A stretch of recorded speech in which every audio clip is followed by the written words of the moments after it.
സഹോദരരെ, വിശുദ്ധ പൗലോസ്ലീഹ കൊറിന്തോസ്യർക്ക് എഴുതിയ 1-ാം ലേഖനം 10-ാം അധ്യായം 16 മുതൽ 17 വരെയുള്ള തിരുവചനങ്ങൾ. നാം ആശീർവദിക്കുന്ന അനുഗ്രഹത്തിന്റെ പാനപാത്രം ക്രിസ്തുവിന്റെ രക്തത്തിലുള്ള ഭാഗഭാഗിത്വമല്ലേ? നാം മുറിക്കുന്ന അപ്പം ക്രിസ്തുവിന്റെ ശരീരത്തിലുള്ള ഭാഗഭാഗിത്വമല്ലേ? അപ്പം ഒന്നേയുള്ളൂ, അതിനാൽ പലരായിരിക്കുന്ന നാം ഒരു ശരീരമാണ്. എന്തെന്നാൽ ഒരേ അപ്പത്തിൽ നാം ഭാഗഭാക്കുകളാണ്. നമ്മുടെ കർത്താവായ മിശിഹായ്ക്ക് സ്തുതി.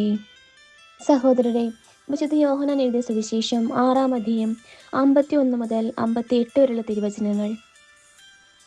സ്വർഗ്ഗത്തിൽ നിന്നിറങ്ങിയ ജീവനുള്ള അപ്പം ഞാനാണ്. ആരെങ്കിലും ഈ അപ്പത്തിൽ നിന്ന് ഭക്ഷിച്ചാൽ അവൻ എന്നേക്കും ജീവിക്കും. ലോകത്തിന്റെ ജീവന് വേണ്ടി ഞാൻ നൽകുന്ന അപ്പം എൻ്റെ ശരീരമാണ്. ഇതേപ്പറ്റി യഹൂദർക്കിട്ട് തർക്കമുണ്ടായി.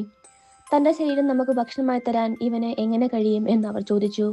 യേശു പറഞ്ഞു, സത്യസത്യം ഞാൻ നിങ്ങളോട് പറയുന്നു, നിങ്ങൾ മനുഷ്യപുത്രന്റെ ശരീരം ഭക്ഷിക്കുകയും അവന്റെ രക്തം പാനം ചെയ്യുകയും ചെയ്യുന്നില്ലെങ്കിൽ നിങ്ങൾക്ക് ജീവൻ ഉണ്ടായിരിക്കുകയില്ല. എൻ്റെ ശരീരം ഭക്ഷിക്കുകയും എൻ്റെ രക്തം പാനം ചെയ്യുകയും ചെയ്യുന്ന നിത്യജീവനുണ്ട്. അവസാന ദിവസം ഞാൻ അവനെ ഉയർപ്പിക്കും. എന്തെന്നാൽ എൻ്റെ ശരീരം യഥാർത്ഥ ഭക്ഷണമാണ്, എൻ്റെ രക്തം യഥാർത്ഥ പാനീയവുമാണ്. എൻ്റെ ശരീരം ഭക്ഷിക്കുകയും എൻ്റെ രക്തം പാനം ചെയ്യുകയും ചെയ്യുന്നവൻ എന്നിലും ഞാൻ അവനിലും വസിക്കുന്നു. ജീവിക്കുന്നതിനായി പിതാവ് എന്നെ അയച്ചു. ഞാൻ പിതാവ് മൂലം ജീവിക്കുന്നു. അതുപോലെ എന്നെ ഭക്ഷിക്കുന്നവൻ ഞാൻ മൂലം ജീവിക്കും.